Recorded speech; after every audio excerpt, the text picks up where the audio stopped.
उसके बाद आ जाता है जो ऑपरेटिंग सिस्टम का दूसरा फंक्शन है, वो रनिंग प्रोग्राम्स।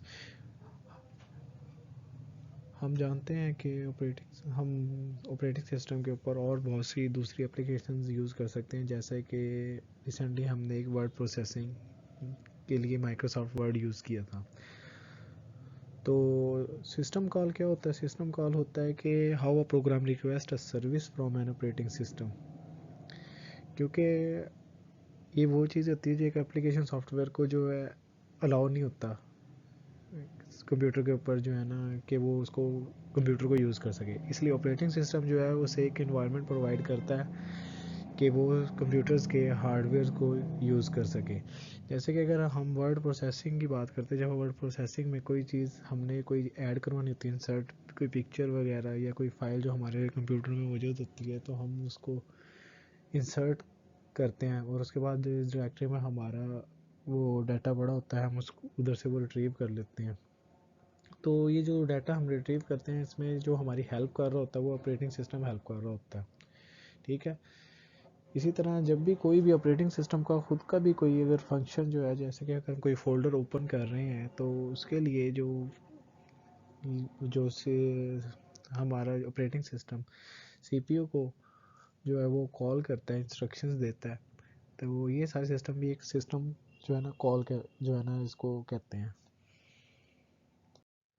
तो अभी तक जो हमें सिस्टम कॉल के बारे में समझ आता है वो ये है कि सिस्टम कॉल जो है वो एक इंटरफेस है एक प्रोसेस और एक ऑपरेटिंग सिस्टम के दरमियान, जो कि हार्डवेयर रिलेटेड भी हो सकता है, यानी कि किसी हार्ड ड्राइव को एक्सेस करना, उसमें कोई चीज़ नई क्रिएट करना, या फिर उसमें कोई एक नया प्रोसेस एग्जीक्यूट करना, ये इन सब को हम क्या कह सकते हैं? System call.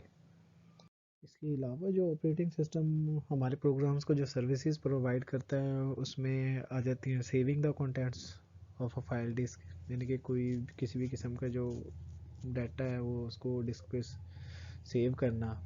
इसके अलावा डिस्क से या मेमोरी से कोई भी चीज़ को रीड करना, या फिर कोई डॉक्यूमेंट जो है उसको प्रिंटर को सेंड करना और प्रिंटर को एक्टिवेट करना, ये भी ऑपरेटिंग सिस्टम का ही एक फंक्शन है, सर्विसेज है जो हमारे एप्लीकेशन सॉफ्टवेयर को या जितने भी प्रोग्राम्स होते हैं उनको ये सर्विसेज प्रोवाइड करता है।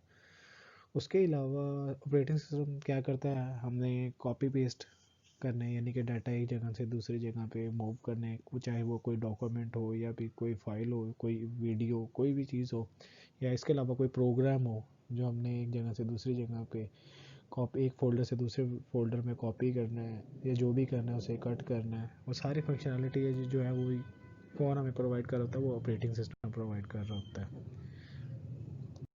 इसके अलावा हमने पहले डिस्कस किया था कि जब भी हम कोई प्रोग्राम रन करते हैं वो सबसे पहले किस में लोड होता है? रैम में। तो रैम में वो एक स्पेसिफिक जो स्पेस होती है उसको ऑक्यूपाई करता है। तो ये एलोकेट कौन करता है रैम में उस प्रोग्राम को? वो उसका वो भी जो है ना हमारा ऑपरेटिंग सिस्टम कर रहा होता है ये काम भी, allocating RAM among the running program. इसके अलावा जो चीज़ें हम एक्शंस कर रहे होते हैं कीबोर्ड पे, माउस पे, इन सब को जो है ना ग्राफिक्स में चेंज करके जो हमें स्क्रीन पे जो चीज़ दिखा रही होती है वो भी ऑपरेटिंग सिस्टम ही है। इसके बाद आ जाती है बात डाटा शेयरिंग की, यानी कि शेयर हम बहुत सी चीज़ें होती हैं जो हम एक एक जगह से दूसरी जगह पे जो हम जो है ना वो यूज़ कर रहे होते हैं। जैसे कि मिसाल के तौर पे अगर आप कोई एक चार्ट जो है जो आपने एक्सेल में बनाया था वो आप अब उसको वर्ड प्रोग्राम में यूज़ करना चाहते हैं, तो आप उधर से वो ईज़िली आप उस चार्ट को कॉपी करके जो है ना उसे अपने वर्ड डॉक्यूमेंट में जो है ना वो पेस्ट कर सकते हैं। अब इस कॉपी करने में जब आप कॉपी का कमांड करते हैं, वो हमारे पास जो है ना एक क्लिप बोर्ड पे जो है वो चीज़ जो है ना वो सेव हो जाती है। यानी जब कंट्रोल सी दबाए यानी या हमने कॉपी किया तो वो एक पीछे जिस चीज़ में वो सेव हो जाती है पेस्ट करने से पहले पहले, उसे हम उस फीचर को क्या कहते हैं? Clip board. क्लिप बोर्ड जो होता है वो टेम्पोरेरी होल्ड करता है उस स्पेस को, यानी कि जो चीज़ हमने ली होती है वो उस चीज़ को वो होल्ड कर लेता है, और जब हम जाके उस फाइल को किसी जगह पे पेस्ट कर देते हैं, या अगर हमने कट किया होता है तो वो क्लिप बोर्ड में आ जाता है, उसके बाद जब हम पेस्ट कर देते हैं तो वो उधर से फिर वो उस जगह पे शिफ्ट हो जाता है। ठीक है, कट करने के बाद या कॉपी करने के बाद वो जो हमने ये चीज़ ली होती है वो एक टेम्पोरेरी सेव होने के बाद दूसरी जगह पे जब हम पेस्ट कर देते हैं तो वो उस जगह पे शिफ्ट हो जाती है।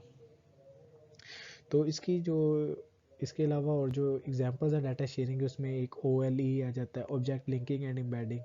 ऑब्जेक्ट लिंकिंग एंड एम्बेडिंग का क्या मतलब होता है, जब भी हम कोई चीज़ बीच में इंसर्ट करते हैं या लिंक करते हैं, जैसे कि आपको बताया था कि ऑनलाइन आप वीडियोस, पिक्चर्स और डॉक्यूमेंट्स वगैरह आप इसके साथ लिंक कर सकते हैं।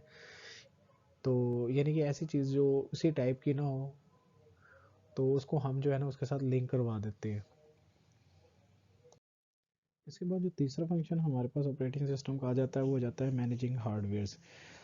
अब हार्डवेयर को एक्सेस करने के लिए, ठीक है, तो हमें किस चीज़ की ज़रूरत पड़ती है, वो पड़ती है हमें ऑपरेटिंग सिस्टम की। Programs needs to access hardwares.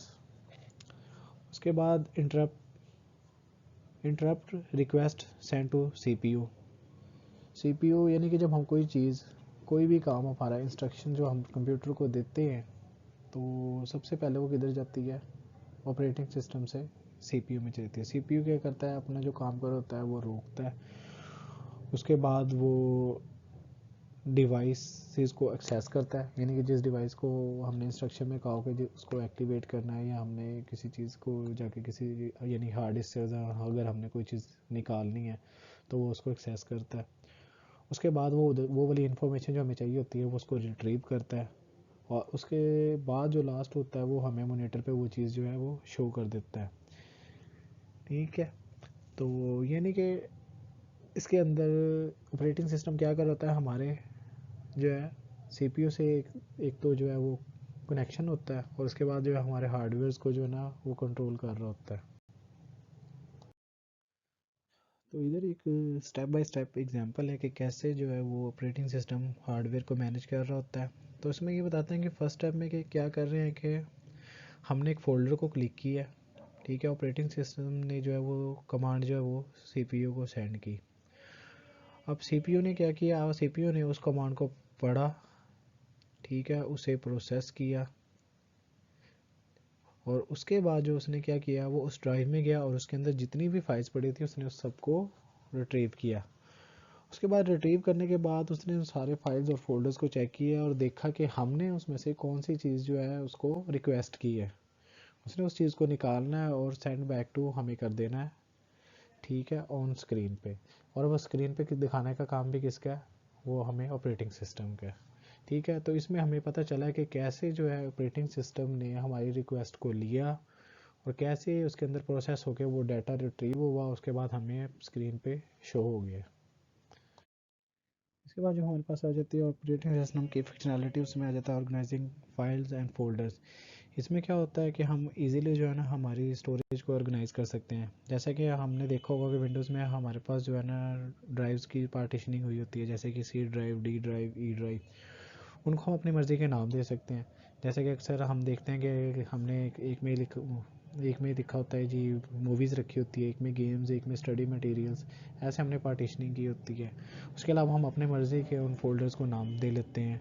फिर उसके अलावा हम फोल्डर्स के अंदर फोल्डर्स क्रिएट कर लेते हैं। ये तो इन फोल्डर्स के अंदर जो फोल्डर्स क्रिएट करते हैं इनको नेस्टेड फोल्डर्स कहते हैं। और इसके अलावा ये होता है कि हम अपनी मर्ज़ी की जो है ना हार्ड डिस्क को स्पेस जो है ना वो लोकेट कर सकते हैं। हम हर जो डिफरेंट फाइल टाइप्स हैं उनको जो है ना इजीली मैनेज कर सकते हैं उनको।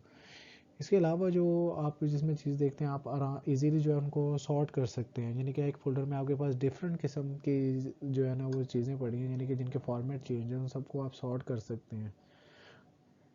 तो यानी कि इसमें क्या हो रहा है कि आपके फाइल्स जो है ना वो एक ऑर्गेनाइज यानी के तरीके से जो है ना आप इसको अपने जो है ना कंप्यूटर में रख सकते हैं। इसकी वजह से सिर्फ ऑपरेटिंग सिस्टम की वजह से।